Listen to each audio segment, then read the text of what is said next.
So, wala lang. Papakita ko lang kung paano ako mag-solve as an sub, ano bang pwede, sub 20. I will be doing average of 5.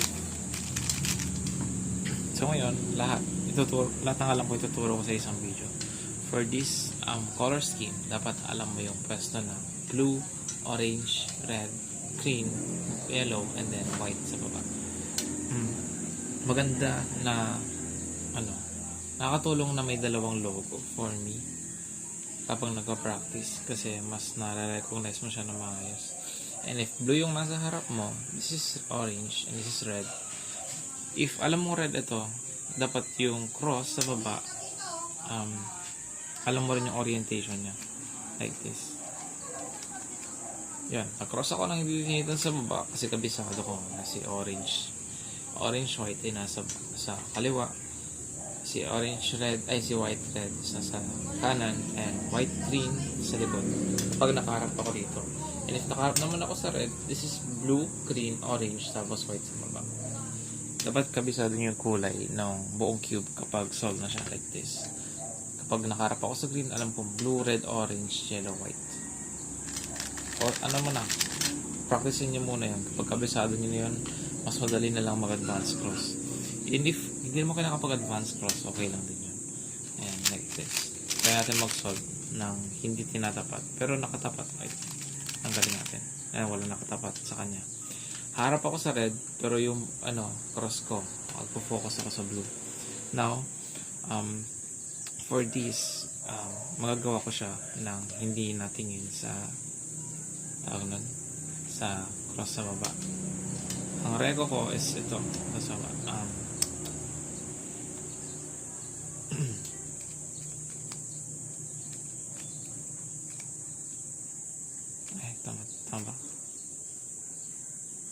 Tama. Tapos yan. Nakagawa ko ng cross tang hindi nakatapat ito. Pero alam ko kasi yung color scheme na kapag si blue dito si red. Yan. Pag itatapat ko na sila, nakatapat na siya dyan sa gilid. This will be this is a good pair if dito ka nakaharap or dito sa red. This is a good pair kasi masasolve mo itong dalawa nang hindi nag-rotate. Then, this is a good pair ulit kasi dyan siya. Masasolve mo rin ulit silang dalawa nang hindi nag-rotate. Like this. Out ko siya. Or pwede ko siya punta dito. Tapos out. Then, insert na lang to. Pwede man humarap siya. Then, insert. Ay, ito pala. Sorry. Ito, free pair. This is screen. Pag ginagawa ko sa kanya, hindi na yung standard na. Pwede naman if nakaharap ka. Pero kung nakaharap ka dito, ibaba mo na lang to. Then, this is a 3-move insert.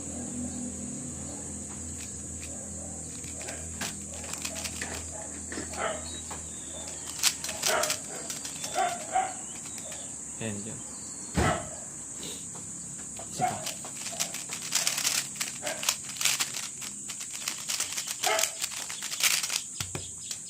Ngayon, mayroon tayo free na nakalagay dito sa green. Pero alam natin na hindi ito yung pwesto niya. And ito, isang move lang niya dyan. Yun yung unang reko ko. Then mag-rotate tayo.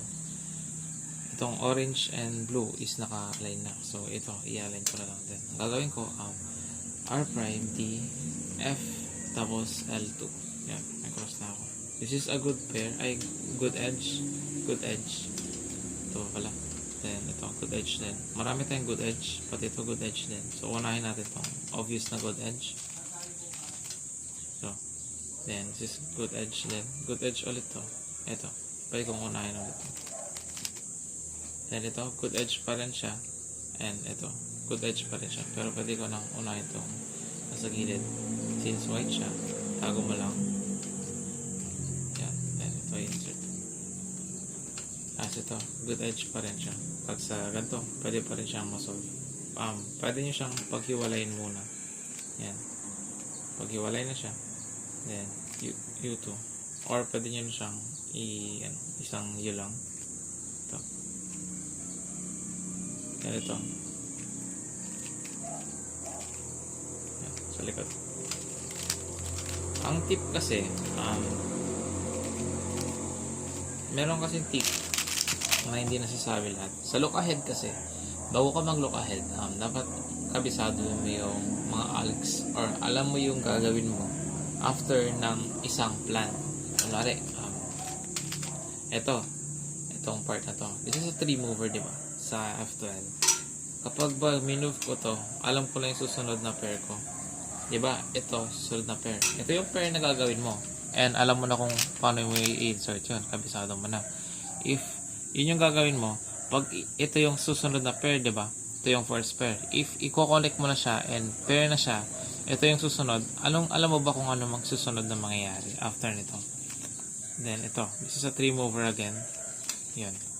Kaya kailangan alam mo muna yung process para mag-progress ka. Yan. Sa F2L. Parang sa look ahead din. Kasi hindi ka naman makaka-look ahead ng maayos kung hindi mo alam yung susunod na gagawin. Parang sa X-cross, sa OLL-PLL. Example natin sa OLL-PLL. Ito. ZB yun eh. Taglan? Paano ba? Tapos ito, may T ka dyan, pero kunwari maglo-look ahead ka pero may T ka dito. Ang gagawin mo is syempre execute mo yung T na OLL, diba? Ngayon hindi mo alam yung B firm, paano ka maglo-look ahead nyan? Kunwari ulit sinolve natin siya, diba? Tapos hindi mo alam yung B firm, hindi mo siya malulok ahead kasi hindi mo alam yung gagawin sa part na to. So, ang sinasabi ko kasi, kapag maglo-look ahead kayo, dapat alam nyo yung susunod na process. So, hindi mo siya malulok ahead and hindi mo siya malulok ahead, hindi mo siya ma-execute kasi kahit may look ahead ka, kung hindi mo alam yung gagawin mo, hindi rin tuloy-tuloy yung pagsasolve. So, ang gagawin mo dito, baka magtulok ko OLL ka pa. Yan, maggaganon ka. Tapos ito F-firm. Pagpalagay natin, alam mo na yan. Yung may ganun pa, magkakaroon ka ng pause. So, let's try mag-solve dito sa random na scrum. Ito yung scrum kanina, di ba? So, ito. Since alam natin yung color scheme, yan. Tama na yung cross natin sa baba, di ba? Tapos, i-rotate na lang natin to. Okay na lahat. Good edge. Good edge kapag ito yung top, ito yung front mo, di ba? Kapag may sa side mo, may edge na naka-connect like this. Yung good edge yan. Kasi masosolve mo siya without rotation. This is bad kasi opposite. Dapat sa side lang. Wala lang good edge dito. Rotate ka isa. Pag magro-rotate ka, mas maganda na yung nasolve na part is nasa likod na. Ayun, nag-rotate ako, merong good edge dito and dito yung i-insert niya. Pwede ko siyang i-out like this. Then out na siya. Good edge pa rin siya. Then solve mo siya sa likod. Ito, good edge pa rin ito. Kasi andito ka naka-front, di ba? Ito, nakalagay. Yan. Mas maganda rin alam niyo yung edge orientation para sa look ahead. This is U2, sexy, then insert. Yun lang. Natutunan ko yun sa isang nanonood sa live. Then, isa pa. Parang yan. Ang bilis kong in-execute yung OLL and PLL, dire-diretso. Malulok ahead ko siya kasi alam ko na yung PLL tsaka OLL eh. F2L na lang talaga. Ayan, alam ko na agad yung cross. Kahit isang tingin ko pa lang, alam mo na agad yung cross eh kapag nasanay ka na. To push down, insert. Cross na agad yun. This is good kasi kapag ito tinapat mo dyan, good edge siya.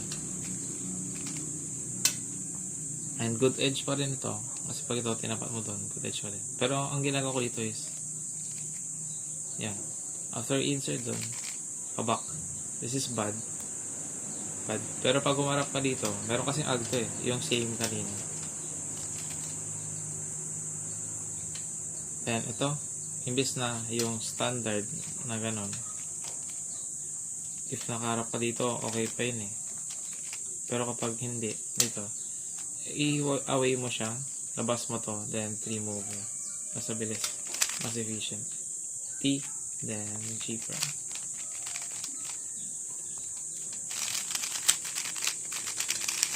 And may tip din ako. If ever magsusolve, gusto nyong gumanda lalo yung look ahead kapag kabisado nyo na lahat.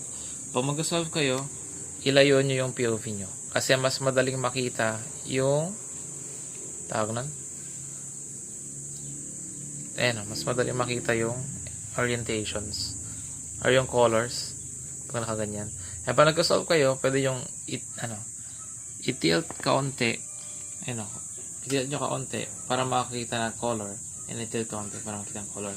So, paano gagawin yun? Kapag mag-cross or mag-advance cross, pwede yung gawin yun. Wait. Yan. Nakapag-cross ako, di ba?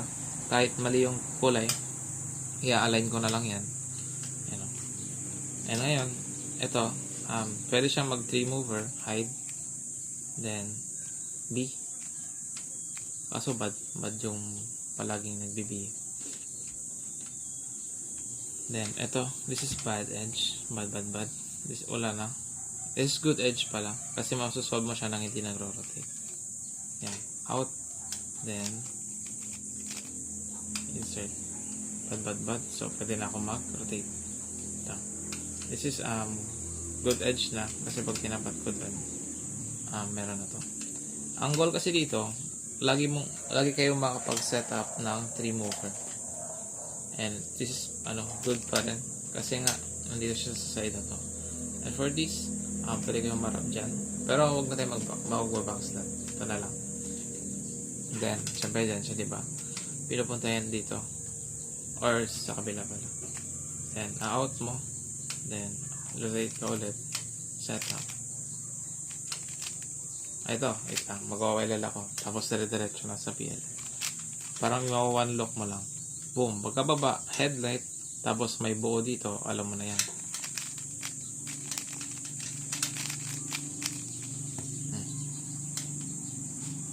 Last solve. Normal solve lang yung papakita ko na may kaunting discussion.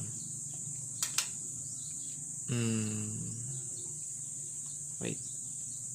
Ito, medyo tricky.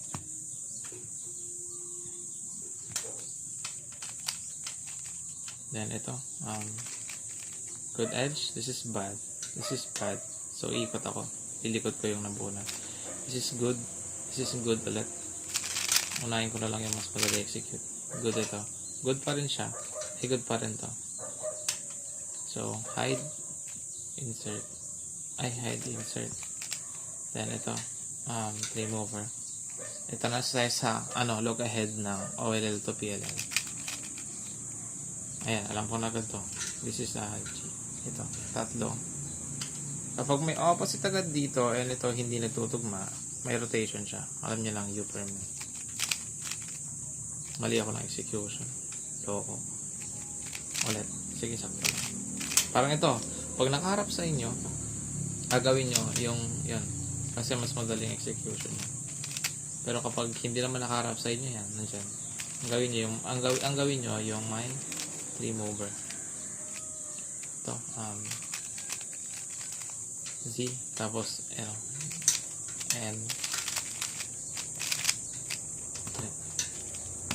and tip pa pala, kapag nag-aaral kayo ng ALGS, make sure na wag lang siyang muscle memory.